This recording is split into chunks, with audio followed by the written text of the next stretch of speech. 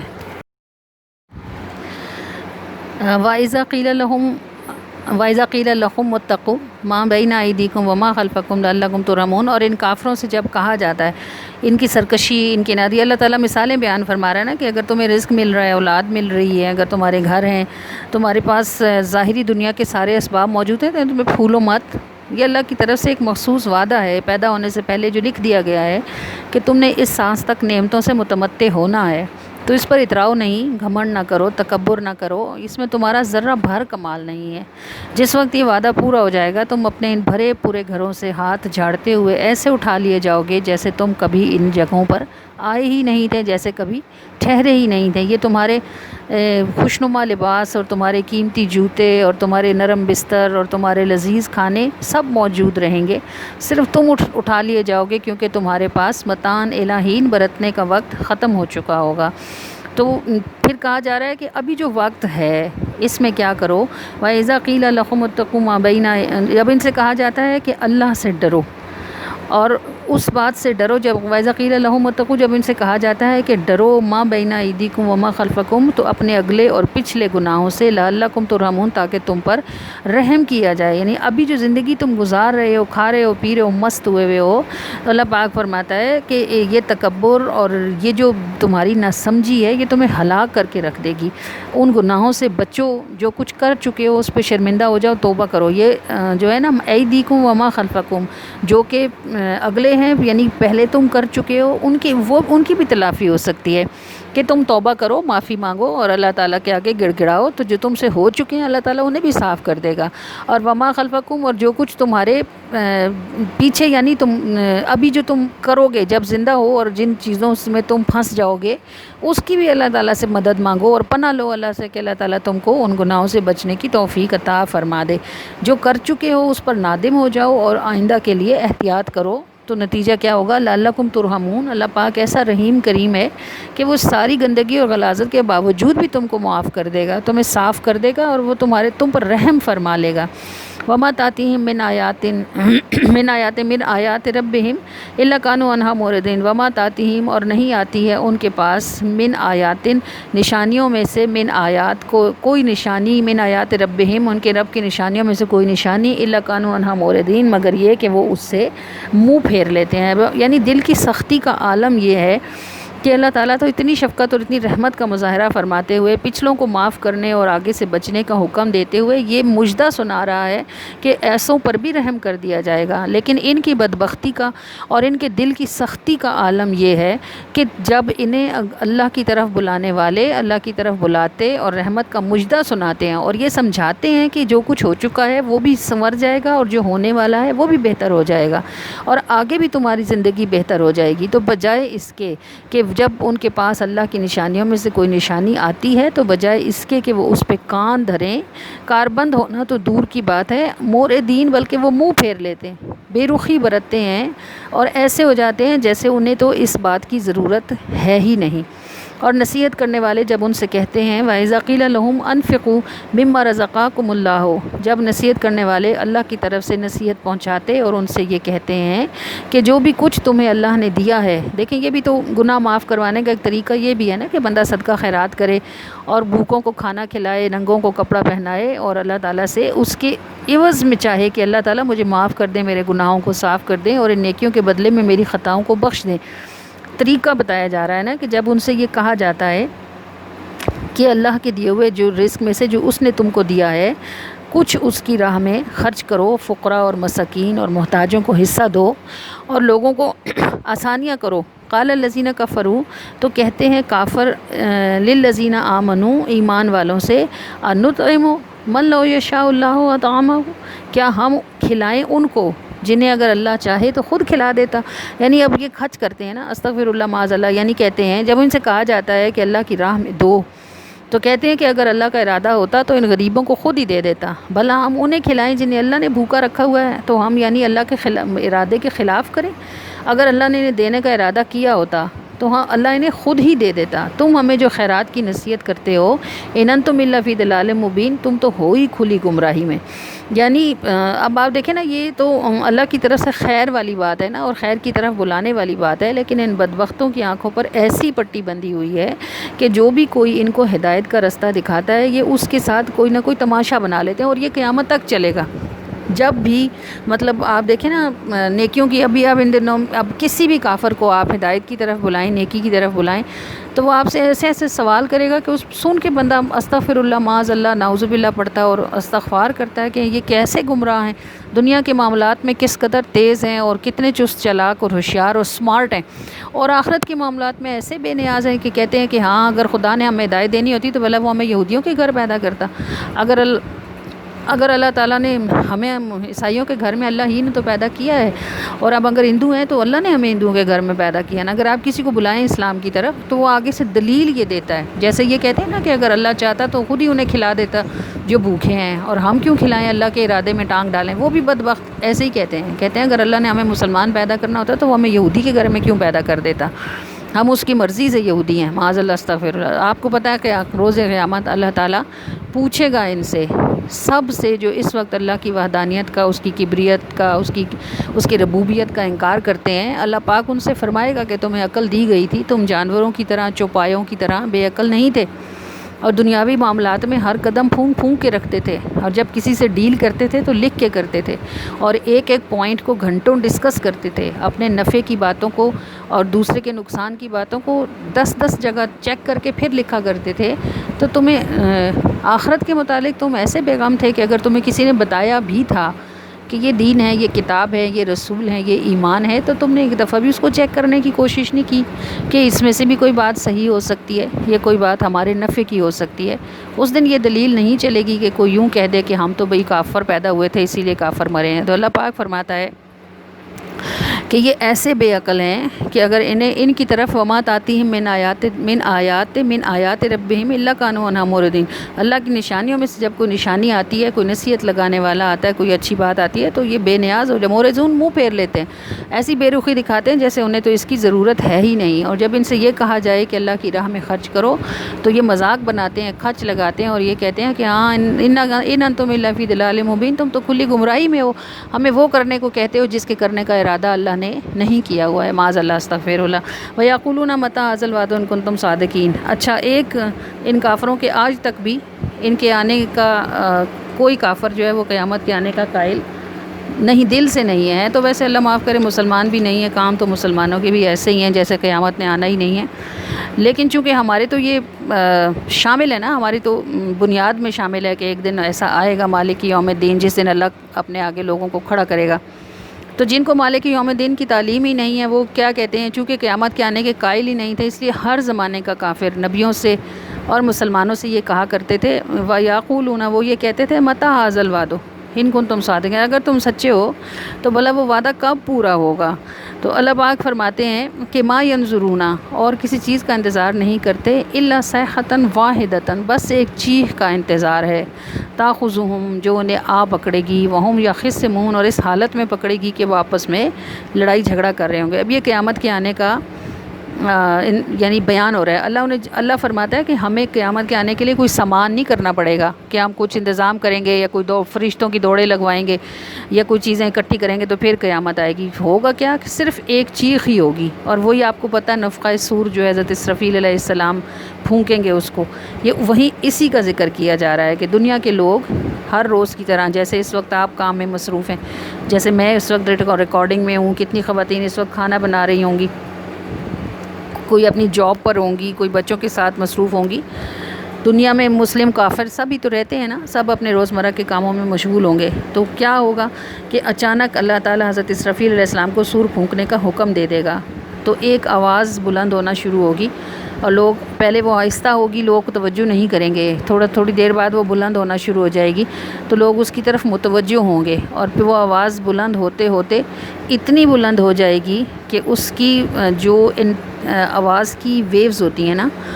آواز کی وہ ویوز اتنی شدید ہوں گی کہ اس کی وجہ سے لوگوں کے دل پھٹ جائیں گے، اور وہ جہاں ادھر ادھر یعنی اس آواز کی شدت سے، سور پھونکنے کی شدت سے لوگ ادھر ادھر گرنے پڑنے شروع ہو جائیں گے۔ اسی آسمانی تند اور تیز آواز سے سب کے سب محشر میں اللہ کے سامنے جمع کر دیے جائیں گے۔